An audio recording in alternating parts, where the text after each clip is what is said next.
young people understand the difference between beliefs and facts. Not so, apparently, with a new study suggesting that 1 in 3 young people believe that those who disagree with them on politics must be factually wrong. The think tank More in Common published a report that also found that almost half of Zoomers, those in Generation Z, born between 1997 and 2012, are scared of those with different values to them. The report concludes that young people are not being taught enough at school about the importance of respecting others' opinions for a healthy democracy. Well, let's speak to UK Director of More in Common, Luke Tryl. This doesn't surprise me in the slightest. We seem to be breeding a generation of little intolerance. Well, what we found in this report was, firstly, lots of stuff which is quite encouraging about the younger generation. They're very committed to democracy. They think they can make a difference to our country, which is good. They're keen to be sort of active in discussing the issues which matter. But there was this finding that they are much more likely than older generations to think that people who disagree with them must be wrong on the facts. And there was also that finding that you mentioned as well, that they're more likely to be worried and perhaps slightly scared of the views of others, which is why we make this recommendation in the report. But actually, we need schools to step up and be places where young people learn, actually, it's really important to respect other points of view, that just because someone disagrees with you doesn't mean that they're wrong. It just means that they have a different starting point. And actually, most importantly, it's actually really healthy to come together and debate this stuff rather than to close yourself off and sit in your own little ideological world without appreciating the viewpoints of others. Because occasionally, and it might surprise you, you might change your mind on something. I mean, I feel like there's no need asking, but is this sort of sense of being scared of alternative viewpoints coming from what I'd call a monocultural setting? Are we talking very much about what is oftentimes termed liberal views? The interesting thing is that actually that worry about the views of others kind of spans across a range of different views. And that's why we think it comes from the fact that young people from a range of different backgrounds and worldviews aren't being encouraged to engage with other people, to consider other points of view. And that's really damaging because, of course, that's really what sits at the heart of our democracy.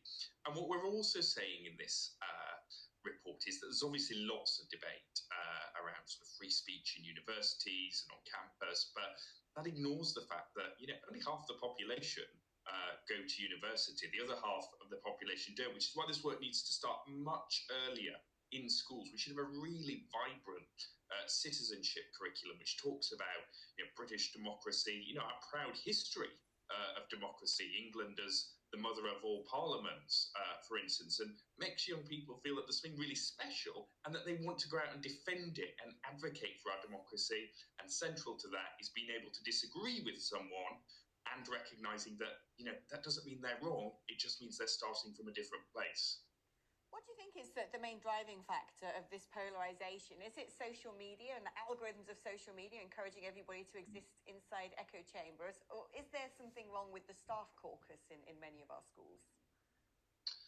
So I think social media is definitely a driver, and it's really interesting when we chat to parents how worried they are about the influence of social media on their children. And of course, it can cause you to funnel yourself to only follow or be friends with or, engage with those that you agree with. But I think there's something else as well. It's less about staff coming from a monoculture in schools.